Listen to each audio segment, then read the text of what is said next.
in a market that doesn't have single gathering points, that has, I wouldn't say an infinite, but like way too big for any company or any individual to have its tentacles in every gathering place for that market, it's impossible to capture that, which opens things up to smaller providers who play at the fringes. That means you. This is the Online Trainer Show, Trainer Show, Trainer Show. This is the Online Trainer Show. We shouldn't have a podcast. What do I have to do? Undercover boss. I want you to go on Undercover Boss. No, because then I actually got to like give something to people. Right. That's why. That's what's so good about it. That's the show. That's the tension that you need to produce a great episode of Undercover Boss. No, I appreciate that. Very much appreciate that. Here comes a no. The issue, of course, Canadians can't be on it. Comes down to the finances of the matter. You should do it in Mexico. There's that kid in Mexico. What wasn't it? The kid that's in my OTC. I talked about Stephen Whalen. When you're in Mexico, you should get somebody like you get the undercover boss people to change your appearance to that of a local man of mystery, a Latin lover. You can be Ronaldo since you like calling me Ronald. Your name could be Ronaldo. And you could be working at a local garden. I feel like this would never fly because to be a Latin lover, you would need to feel things. Oh wait, hit again. Oh yeah, that's true. Hit it to the warm setting. That's out. Yeah, there you go. Yeah, that won't work. Thanks for that, team. Keto. That took 3 people to just figure out. By the way, what just happened? That won't work. But I wasn't paying any attention to what you were saying, man. That's all right. We're just making what are we talking about? Okay. We're working on my light so that I could look better on the podcast. Yeah, I don't like it when my light's not right, man. I gotta have my stuff set up properly.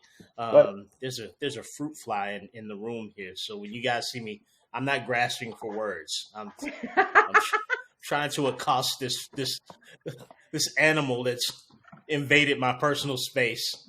Man, you know what I watched yesterday? What did you watch? Have you seen the David Letterman interview with Chappelle? No, I don't think so. Is this the my next guest needs no introduction? That show on Netflix? Yeah. So Dave Chappelle is the newest episode. I gotta see it. One of the most special, powerful hours, really, of television. I mean, yeah, like Chappelle is such a interesting, thoughtful guy. But he lives in this tiny, just outside of this tiny community in Ohio where he grew up, and he talks about, they walk through the community, and he talks about how much he loves it, why he loves it, why he's there, and it's just it's powerful. So for people, for the podcast people out there listening, I'm assuming the show has started. I always assume the show has started. If John can give me recording privileges on Zoom, you don't. Perhaps you don't deserve recording privileges today, Amber. Do you? You can put me in my box. It's all good. You can put me in my box. You never ask if you can have recording privileges. It's always so assumptive. It's like, John, I need recording privileges. That's your attitude towards getting the recording privileges. I don't like how the patriarchy inserts itself here on the show. And every episode, there's a man that you have to ask for the privilege of doing your job. Let's talk about that. We'll circle back around to that. That could be an entire episode. The patriarchal nature of Jonathan Goodman. I'm sorry, the Jonathan Goodman. So what was I saying? I was saying stuff. Oh, Chappelle. For those out there listening to the podcast who don't know who Dave Chappelle is, and I always work from the assumption that everybody doesn't know everything. Because I work from that assumption because culturally people expect for me to know things that I don't know, and I will usually return. Keto's shaking her head. She's been there. I'll usually return that statement with something like, were they big in East Winston-Salem, North Carolina? Like on the east side of like somebody asked me one time about the Eagles. It's a group, a rock band or something. 80. I don't know them. Like, and people like, you don't know the Eagles? I'm like, they didn't play in as many East Winston-Salem homes as you might imagine. It's like we didn't really bump the Eagles in the hood out of our car. So no, I'm unfamiliar. What in the world are you talking about? So all these, so I know some music. I'm talking about the fact that I try not to assume that everybody knows the things that I know, things that are popular and important to me. I try not to take for granted that everybody knows it. Like, people will sometimes ask me, when you're a minority citizen in the United States, people will ask you things that they expect you to know because it's familiar to them. One thing I've run into in my life is things like music genres that I may not be as deeply involved in. Somebody will say, it's like that Led Zeppelin song, blah, blah, blah. And I'm like, I'm not really that familiar. Is this all to talk about how people might not have heard of who Dave Chappelle is? That's the entire reason of it. This section of the podcast, Jonathan, is pre-selected for Ren's nonsense. I've seen it on a piece of paper. Now, if you don't want me to do Ren's nonsense, send me a piece of paper, white out that part, and tell me, Ren, we're no longer doing Ren's nonsense. But until that point, sir, I will continue to do Ren's nonsense at this portion of the podcast, and I will not allow you to instruct me as to how to properly do Ren's nonsense. I hope I made myself clear, Mr. Goodman. Let's get that out of the way from the start. John, you can't mansplain a man, Jonathan. It's not. It's not how mansplaining works. I'm gonna mansplain to Ren what he should be doing right now. And now I've lost my story, but I think this was good content. I don't want to read your Ren's not. He scratched through it. So Jonathan Goodman, in his writing brilliance, has just written on a Post-it note that he's crossed through Ren's nonsense. It's officially off the table. We are now at the Ask Carolina About the Mayor section of the podcast. Yeah. And after that, we will soon be at Tell Amber She Has Nice Delts. So our trifecta intro, yeah. Our triple threat intro of Ren's nonsense, transitioning into asking Carolina about the mayor, transitioning into asking Amber about her delts, has now been rewritten by the brilliant author that is Jonathan Goodman. One part has been taken away. We're going right at. I'll go to Carol. Don't dare me. So, Carol, what's going on? Our in the field correspondent, Carolina Belmonte, what's going? Now you've got a hoodie on today. I've not seen you hoodie-fied. Oh, you got a blanket too? Yes, it's freezing here today. All right, I'm Mexican, so I'm. It's gotten under Monterey. James and Barry. Yeah. In the end of October is when they balance the budget, and Barry and the mayor always has to take a bit of a pay cut. Can't afford heat. the heat's off after Barry budget restraints. Carolina has lost heat in her home. So we're gonna start a GoFundMe for heat for Keto. She's a Monterey, like your home city's Monterey, correct? Keto? Yeah. So she's a Monterey woman in Canada right now. She's feeling the culture clash against her skin. So how are things in Barrie today, Keto? We're all riveted. We all want to know. Things are very wet and rainy, so it's a very blah day, hence the hoodie and the blanket and the warm tea and the hot chocolate coming later, because it's just that kind of day.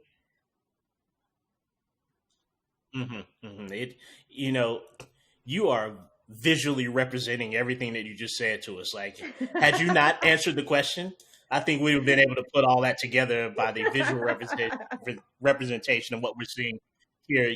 It looks like a cold, rainy day. Your hair's always still got to glow though. Always. You still kept your as she gently parts her hair to the side. You still got to glow even in a hoodie, Keto. Thank you.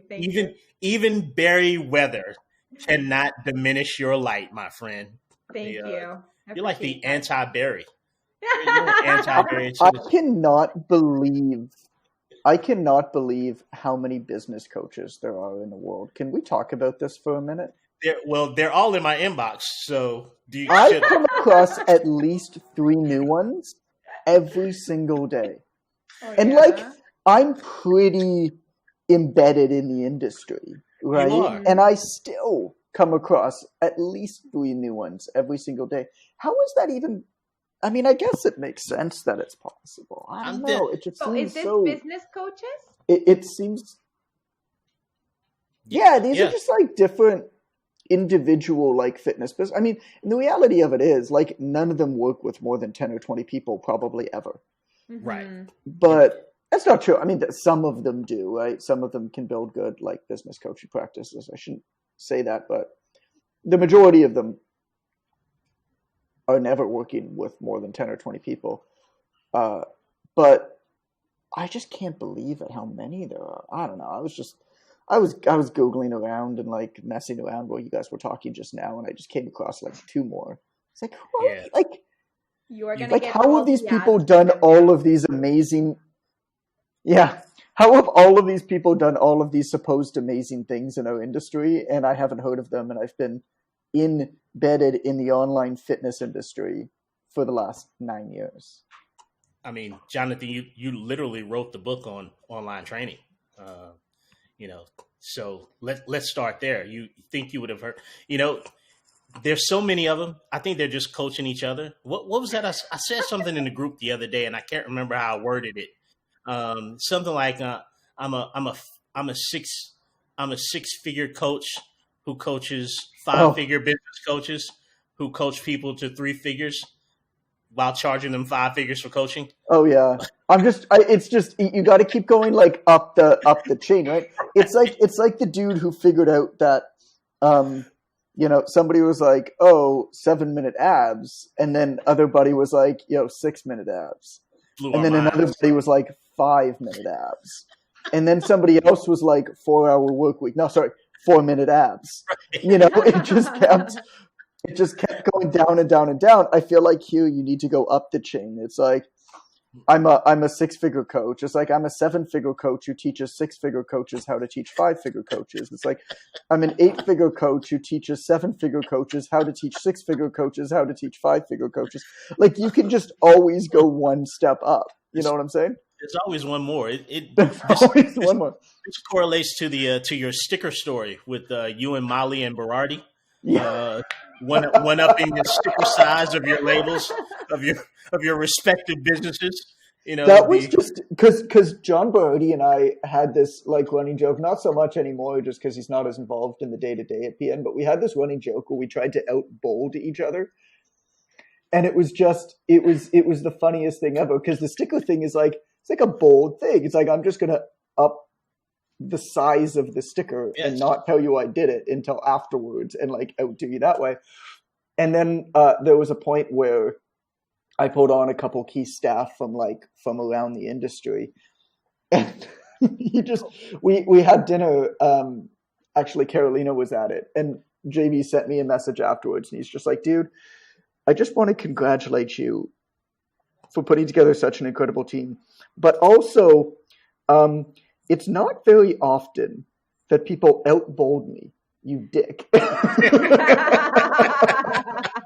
Sincerely, John Berardi. Oh yeah, it was a great message to get. I think I showed it to everybody that I know. You know what I love? You know what I love, Jonathan? That ad that's circulating with you and Berardi, where he's like, "You want me to promote it right now?" I love that that's in the ad.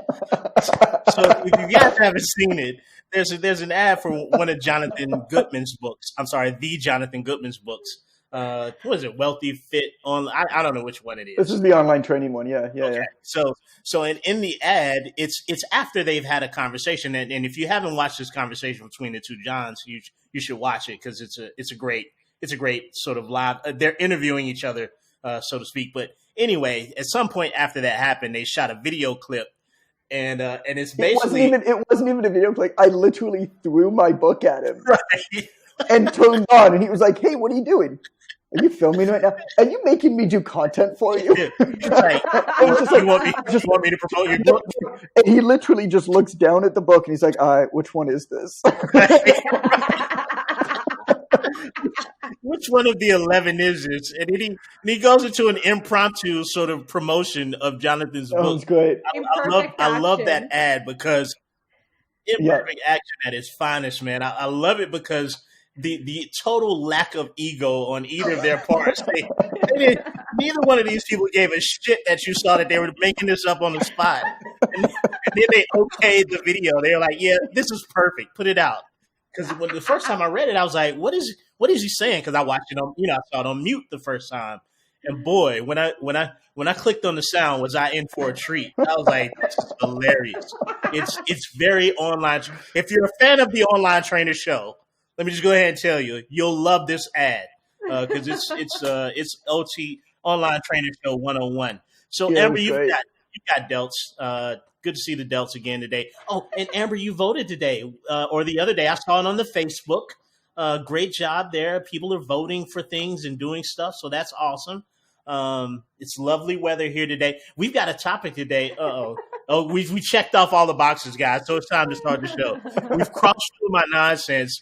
We've talked to Carolina about the mayor, and we teased her about budget cuts, and we talked about Amber's Delts. So we're in full. So Amber's, I think she's about to put the sweater back on.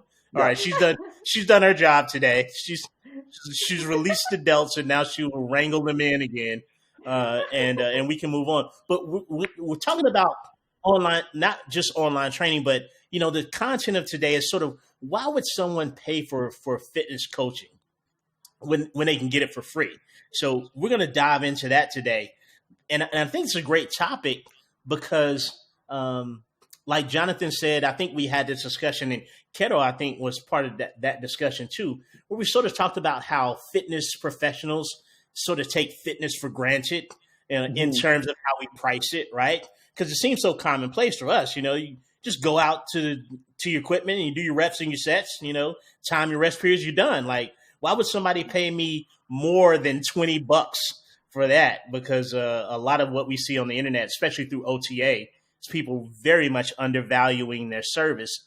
So I think this topic will help sort of spark some value in ourselves, Jonathan. Right. I'm assuming sort of foundation because a lot of your pricing issues are in your head and not in your packages. I think we can all say that was intense. A lot of your pricing issues are in your head. I tried to say it with all the gravitas, all the drama that I could muster. All the gravitas. All of it, man. And I know it's a big word that's foreign and it means important in some. I just like to throw words out every once in a while so people know. You know how you know it was important? You cut off the S at the end of it. That's right. Gravitas and not gravitas. That's exactly what I did. It's like Dominican Republic Spanish versus like Mexican Spanish. More of you go to the Dominican Republic, nobody says an S when they speak Spanish. It's like really? Buenos dias. Oh yeah, they say Buenos dias. It's like, no, it's Buenos dias. Like, I can't speak Spanish. I know that one word. You can't start speaking it wrong now on me. This is like when I went across the border from Uruguay to Brazil, and we went from Spanish to Portuguese. Travel story. I was like, cool, I know my numbers. I can, like, communicate and price. And they're like, uno, due. Like, due? The hell is due? It's like, it's dos. It's like Spanish and Portuguese is the most messed up change because like 90% of the words are the same. But then the words that are different just throw you off so much. I'm sure anyway, Brazilians are thrilled about you mansplaining Portuguese to them. I'm sure they'd love that. Well, if they didn't like it, then the Portuguese should have went and settled and like took over most of the world like the Spanish did, and then we'd be speaking more Portuguese than Spanish, and then they'd be the reference point. Oh man! The only reason that more people speak English than anything else is that the English were just like the jerks who went and just like, I mean, if you think about it, forced it on everybody. They just forced it on everybody. Well, we don't. I live in the South, so I don't know anything about English down here. Let me tell you that. Yeah, let's talk about fitness. So fitness stuff. So Jonathan, I know you're fully prepared for the day. I am. I have so many notes. Yeah, let's be frank. I mean, can we be honest? Last 2 or 3 episodes, you kind of phoned it in. I mean, it is what it is. I don't think that's a shock to you that I've said that. You had the one episode where you were pretty tired. You had the one episode where you just didn't want to talk about the subject at all. You're like, yeah, I'm out. Upon announcing the subject that day in our back channels here at the organization, the only reply that we got from our fearless leader was, "I'm out." Like that was his reply. So you've been phoning in lately. So I want to get back into the Jonathan Goodman fan club. Like I want to get back on the bandwagon. But the hurt was too deep after the last several episodes. So I'm really reserving judgment here for what happens today. I'm just so happy that I have such an incredible, talented team to pick me up when I'm not on my best. They weren't available today. This podcast is made possible by viewers like you. Except you're not viewers, you're listeners. Okay, well, I guess a word from our sponsors. If you're a fitness nutrition coach that's looking to master online coaching so that you can help more people, make more money, and have more freedom, then the Online Trainer Academy can help. OTA gives you the framework, knowledge, and support to have predictable success with your online coaching business. From marketing to business development to how to assess and motivate your clients online, it is constantly updated and refreshed to keep up with a dynamic market. Not only that, OTA is proven. In 7 years, we've helped over 30,000 coaches in 87 countries go online. Truth is, we know what works, so you can get right to the success part. And in case you're busy working a full-time job or you're a full-time parent, know that you can go at your own pace. There's no deadlines to complete OTA and you have lifetime access. That said, if you are ready to make a rapid change and finish the course in the next 8 to 12 weeks, you can expect to invest 3 to 5 hours each week on the program. And here's the best part. If you join today, you will make an extra $1,000 a month in 90 days, or I'll give you your money back. So if you're ready to build the fitness business you want and make the money you deserve, go to onlinetrainer.com/academy to enroll today. And I hope to see you in there. Are you still trying to pick your online training software? If so, let me make this easy for you. Go with PT Distinction. It's truly the best, and I'm not just saying that because they're our sponsor. We actually use PT Distinction for our own online fitness business, online trainer coaching, and we're really happy with it. From onboarding to programming to client communication, PT Distinction has everything you need to run your online fitness business smoothly, and it's super simple to use. Now, normally they offer a free 30-day trial, but as a listener of the Online Trainer Show, you get a free 60-day trial, so you can make sure you love them before spending a dime. If you want to deliver first-class service to your clients while reclaiming your time, then visit onlinetrainer.com/PTD to sign up for your free 60-day trial today. Let's talk about this fitness thing though, because I think the idea of why people pay for fitness is actually a really interesting question. Because when you think about it, fitness has always been free. Like the idea of paying for fitness is actually a relatively new phenomenon. And when you actually try to think about it logically, it makes absolutely no sense. But it's also one of the most valuable industries in the world. So where is that discrepancy and where can you place yourself in it? And this is actually particularly, and I could give you some examples, our online trainer coaching obviously fits right in line with what I'm going to tell you. And we just sold out the second cohort in the day, the same as we sold out the first cohort. Yes. And so by the way, like if you ever want to do that, you better get yourself on the wait list because we probably will never announce it to the public. I shouldn't say we probably will never announce it to the public. We ain't announcing it to the public anytime soon because we're never going to need to because we fill up the spots to the wait list so quick. Right. Mm-hmm. But this idea, and I'll talk to you about like how it is in line with this in a little bit. Fitness has always been free. Like it doesn't cost anything to run and jump. It doesn't cost anything to play. Like just about anybody can get into good enough shape using free outdoor like community facilities. I mean, think about even Carolina's example of how she, began to build herself up. She'd go to the community center. She'd work out there. She'd do her work there. There was 4 hours of daycare, right? Am I Yep, that's representing correct. the story properly? Yep. Yeah, so there was 4 hours of daycare, so that was enough time for her to do her workout and get in. Like community centers always have that. Anybody with internet access now can get like a virtually unlimited amount of free workout programs. And the reality of it is most of those are going to be good enough Yeah, they're pretty good. Yeah. Yeah. for just about anybody doing them. I mean, if your goal is to be on a podium, maybe not, but like most of them are going to be good enough if you do it. And the same with nutrition guides and recipes. Like even like you hear people like, oh, I'm a macro coach. It's like macro coach basically means that you use a free macro calculator on the internet. Right. Right? I mean, when you actually look down at like the actual programming bit of what you do for macros, that's what it is. It's actually really simple. And I mean, there's tons of apps and everything that are for you like $1. Yeah. But then what the coach does is obviously very different. So why then is the global health and fitness industry worth $1 trillion? Why are so many people willing to pay a premium for something that they don't actually need to pay for? And I guess where you come in is how can you add in a value to your service so people beg you to buy, even though they know that they can get that same thing for free? Because like consumers aren't stupid, right? When they say to you they want a program, they know that they can get a program somewhere else. Much cheaper, for free, whatever. So I guess taking it back, you got to start with the most important person in the world, which is you. So odds are, when you think about it, by the time a client contacts you or you contact a client, that person has already read articles, watched videos, followed fitness experts on whatever social media, and maybe even bought a book or two. Like they have already done something at some point in their life to try to get in better shape, to try to erase this pain of not having the health or fitness levels that they want. And they may have had some success, they may not have. They may have had some success and then relapsed, or they may just have like failed and now don't believe in themselves. Regardless, they're probably going to have some preconceptions about the right approach to fitness. And you may agree with this, you might not.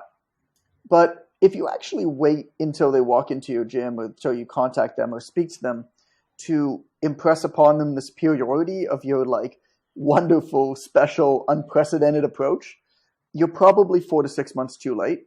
Like they already believe something and it's going to be really, really hard for you to change their mind. I mean, think about this. Like the barrier to entry in the fitness market is so low. Anybody can develop a free website. Anybody can upload cell phone photos. Anybody can give their educated or uneducated opinion and broadcast their self-proclaimed expertise on social media. And sometimes the information is good, sometimes not. But the reality of it is that the fitness industry is both democratized and decentralized. Power isn't in the hands of a few big players. It's not like if you're in men's health, it's like a big deal anymore. Like men's health is still a megaphone, don't get me wrong. But the majority of people who exercise don't actually read men's health anymore. Right. You know, it's not like the only thing. Like T-Nation as a website when I was coming up in the game was like the thing that everybody, like all of us trainers talked about the most recent article in T-Nation. Like, speak to 10 trainers now. Ask them if they've ever read an article on T-Nation or whether they've ever bought an issue of Men's Health. 9 out of 10 would probably say no. And this is really interesting because now power is no longer in the hands of these big players. Like anybody can broadcast anything to anyone who's going to pay attention. The effects of this, I don't know, call it market disruption, it's fundamentally shifted how you have to approach the business. And in that is where the answer to this question is of why people pay for something. Back when fitness was mostly like a local thing, proximity was a powerful marketing tool, like if you happen to be close. Right. Not so much today. So again, no one has a monopoly on attention or credibility. We're in this era of infinite shelf life. There's this effect called the long tail effect. Basically, yeah, there's going to be a couple companies that, you know, like a Peloton or a Beachbody or something that are going to be like massive. But the reality of it is when there's this long tail effect, there's an almost infinite number of people who can carve out really great businesses for themselves at the end of that long tail. It's not just like one place anymore. It just extends for so long and long. I mean, picture like bookstores and what happened with Amazon. Like it used to be if your book was in the bookstore, it sold. If it wasn't, it didn't sell. Right. Yeah. Well, now Amazon gives you access to any book that's ever been published. And you can get it almost instantly. The same kind of thing with fitness. The reality of it now, or the result of all this is, if you have something that appeals to a few people, right, in a very intense way, now you can access them. Before you couldn't. And those people are going to pay you a premium for that thing because you've appealed to them. Whenever there's this kind of decentralized, democratized market, kind of two things happen. One is the cream always rises to the top. It can take some time. And we've kind of been in this, like, I've talked about it before, this kind of like awkward adolescent phase in the fitness industry for a couple years now, where there's just a lot of noise. There's just a lot of nonsense. That's like a growing up thing. Basically, the market is deciding what's quality, what isn't. Because whenever power shifts back to consumers, quality is going to beat quantity, even if it takes some time. So quality is going to win out above the noise because consumers are going to figure that out. And we see that.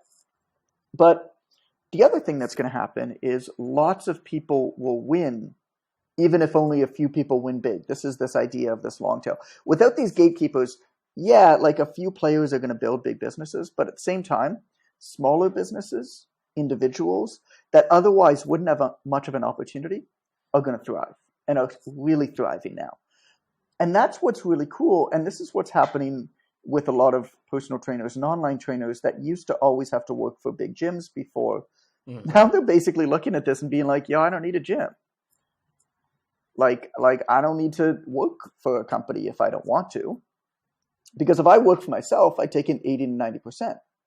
If I work for a gym, I take in 35 to 40, which means that I need half as many clients to make the same amount of money, which means I can have way more free time, which means I can have a way better schedule.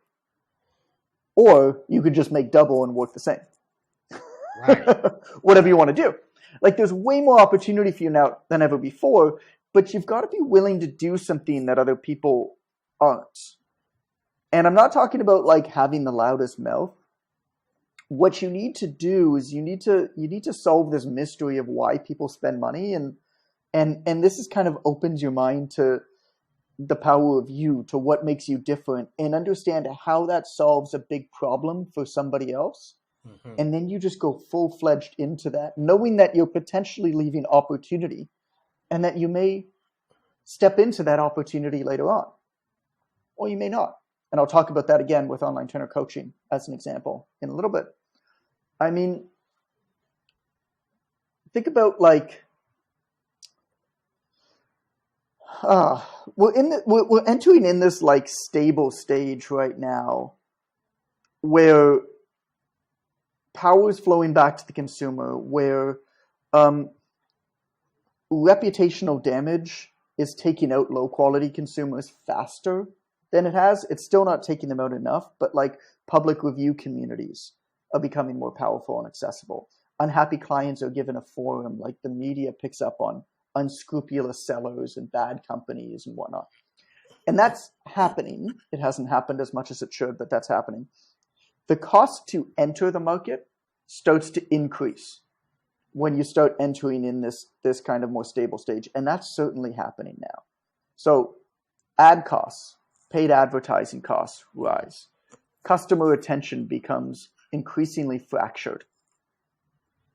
There's a rapid decline of basically ways that made it easier to reach customers. So in our day and age, this is organic reach. Like there's a rapid decline in organic reach. Previously influential companies and individuals can't capture and monopolize audiences. Like there's actually nothing they can do because of all of these other places. I mean, you might have a customer base in a market and be the biggest player in that market, and there could be 1,000 communities that you don't even know exist that are all people interested in your product in the market. It is simply too expensive, too big to ever begin to touch that. And this is really frustrating for people entering the market, because if you try to like pay for ads, for example, right now at the beginning of your career, like we tell people, like unless you're doing $10,000 to $20,000 a month organic in your fitness business, you shouldn't be looking at paid advertising because it's way more expensive than it used to be. And then the final is smaller service providers start to see unprecedented opportunity. Because, and here's where I'm really going with this, and here's why people pay for fitness. It's impossible to target an entire audience in a decentralized market. In a market that doesn't have single gathering points, that has, I wouldn't say an infinite, but like way too big for any company or any individual to have its tentacles in every gathering place for that market. Mm-hmm. It's impossible to capture that, which opens things up to smaller providers who play at the fringes. That means you. You have to start now by playing at the fringes of what you do. That's where you're going to get this huge opportunity, because people aren't getting the results that they want to be getting in their fitness with conventional programs or off-the-shelf programs, because it's missing a core psychological element, which is this made for me? The self-efficacy bit, right? Is this made for me? Why is this specifically made for me? Will this actually work for me? Why is this different than anything I've done before? How is this innovative over something I've done before? How can I perceive this to be innovative? Maybe it's not innovative. Maybe it is. Mm-hmm. That gives people belief that they're going to achieve, which means that they're actually going to do the thing. Well, the way to do that is to appeal to them in a way that other people can't, which is on some sort of small, very nuanced bit. And so going back to our example with online trainer coaching, which is like, I just obviously picked a very boring logical name. It was gloriously uncreative with the name. It's a fantastic name, John. It's a fine name, sir. Well, we will give a different name to it, but like we wanted to just get something out because it's a minimum viable product for us. But this idea of online trainer coaching is the first ever online training service specifically for people who work in the fitness industry. Mm-hmm. And so we can basically make the appeal and say, look, you can obviously go get a trainer anywhere. You know that. You obviously see the value in training. But how do you know that you're working with somebody who truly understands your special needs, your circumstances, your inner dialogues, what you're going through, what you're not going through, right? All of the pressures you have to look a certain way as a trainer. Mm-hmm. Your energy requirements, your physical requirements. Like, we know that specially, and we take that into account. So we are starting at the fringes. I'll tell you a secret about online trainer coaching. We're going to expand out of just working with trainers. But we're starting working with trainers. And that's why we're able to fill cohorts in an email with no advertising dollars to hundreds of clients at a time. We charge, well, it depends on if you're on a wait list or not, but we charge $700 for 3 months if you're not on the wait list. And it's only because we're able to appeal to our audience. First of all, we built content to attract that audience, right? That specific audience. And then we're able to appeal to them in a way that other programs aren't. Mm-hmm. That's what you have to start with.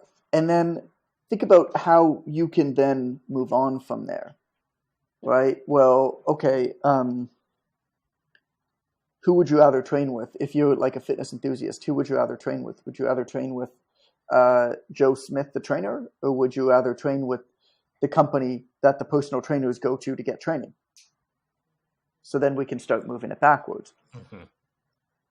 Once you already have results with a critical mass of people, then referrals start to take over. And then you don't need, you should still be targeted with your marketing, but then once somebody's referred to you because you've helped somebody that they trust, then it's just the flywheel that starts going. Mm-hmm. But you got to get there first. And that's where going in deep to these people really makes a massive difference. So you get there through the fringes, basically. Yes. Because as an individual, so Keto, we all have a population that we coach, and this may be helpful. I know we talked about our groups once, but if I could get the other folks here to just sort of interject who they coach. Just so the people out there can hear that, because I think it's important to realize that you're not going to blast out on general fitness and be a wild success as an individual. Yeah. Jonathan just told you even large companies can't do that. So it's silly to think that you're going to coach everyone and everyone's going to be attracted to you because you said something about squats. Because every single Instagram square has a trainer squatting in it. You don't stick out. You might be able to train everyone, right? But not attract them. But you wouldn't be able to attract them. Yeah. And I'm going to defer to Carol and Amber quickly, and then back around to Jonathan. But the way I explain it to the OTA coaches, in terms of proximity, when I'm doing OTA coaching, is your USP was probably proximity when you first started. If you're working with people in person, you think you were training everybody, but you were actually training everybody within the blank mile radius of where you coach.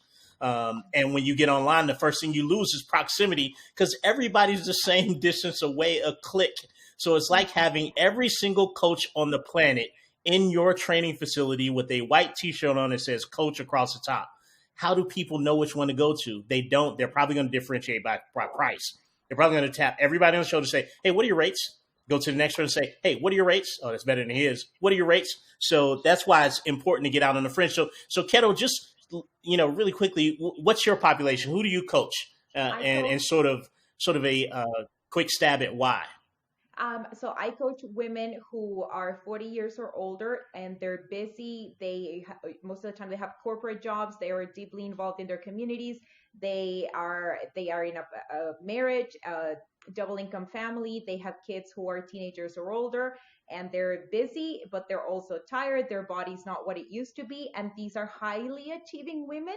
And so they want their body to match what they know they are capable of accomplishing. So that's my hook with them. I love it. And like everything in their life works out for them except the body piece, and that's where I come in. Mm-hmm. And now what's your? Sorry, I feel like I'm a little bit delayed, so I'm sorry. I'm delayed. I don't know what's wrong with my sound. So anyway, one thing that I wanted to mention that really liberated me, like in the beginning of my online coaching journey, is somebody from our industry had like the best advice for me in my start. And he said to me, because I was so, we focus so much on content and, putting out quality content. And I was so worried about how I was going to be seen by others in the industry. And this person, he looked at me, he said, your job is not to impress your peers. You're not here to impress your peers. You should be talking to your audience. Who cares what your peers are going to think? If your audience talks about toning, and that is a term that is important to them, you talk about toning. Who cares what your peers have to say about that? Like, you're talking to your audience, not to impress anybody else within the industry. And that completely freed me to 100. Really use the words that I need to use, because it's about my audience, not about anybody else.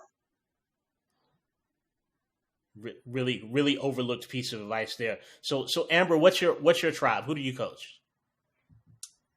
So I help hot mess working moms. So generally these women have everything on their shoulders.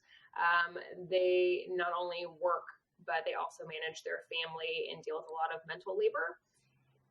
Generally speaking, they are also self-development junkies.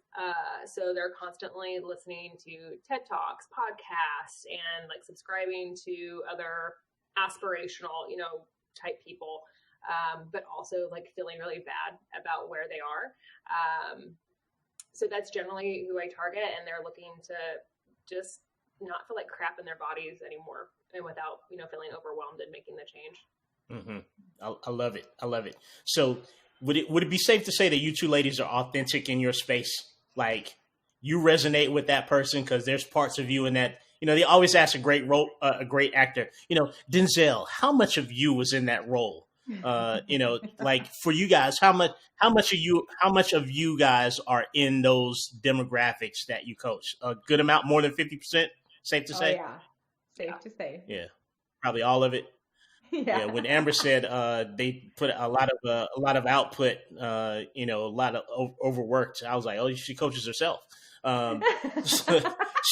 Her first client was Amber Reynolds. First client was Amber Reynolds. You heard it here first. So, Jonathan, I'll defer back to you. I don't want to steal any of your finishing thunder here, but I thought it was important for the coaches out there to hear that, because everybody wants to be so general, and I try my best to talk OTA coaches out of that mindset, because it's not helpful. It is scary to not be general. It's scary. It's scary. Like, oh, well, like what? I mean, again, another example: online trainer coaching. One of our staff members this morning came in and asked me, "Hey, is the program just, I know somebody who I think would be perfect for it. Is the program just for trainers, though? They're not a trainer." And I basically said to him, I'm like, at this point, yes. It's not right for them. At one point, it will be. But at this point, it's not right for them. What does that also allow us to do? It also allows us to build a perfect experience for that type of person, because we know the type of people coming in. We know exactly what they're dealing with, what they're not dealing with. We know about what their skill level and functional level is going to be. We know what their goals are, and we can actually build a program and system to really align with that, versus just kind of taking everybody, at which point now we're starting from new with every single client, which takes way longer. Which means the margins are way less. Right. You have to start like that, right? You have to build a program that works for one specific person. I mean, that's vision. Right. If you understand who you want to work with, you can then work backwards and say, okay, what are their biggest problems? Yes. What language do they use?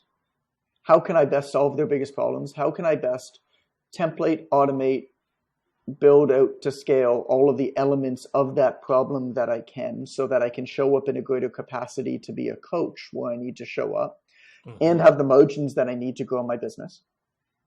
Yes. And then you can begin expanding outwards if you decide to, which Absolutely. You may or may not decide to. So if you're listening out there, two things to take away from what Jonathan just said. Number one, it's way less work when you have a target, when you have that slice of who your audience is. It's way less work, because a lot of them are going to come to you with similar situations. Like you're going to be dealing with a lot of the same things. It's much easier to template. If I'm working with 79-year-old grandpa and 20-year-old young lady, like I'm wildly differentiating between lifestyle and communication, how I'm going to speak, what my content. Oh my God, your content is going to be a mess trying to attract those two demographics at the same time. But it's so much, you don't realize how much easier it is when you're able to template for a specific group of people. Number two, man, if you're only making hamburgers, you get really good at making hamburgers.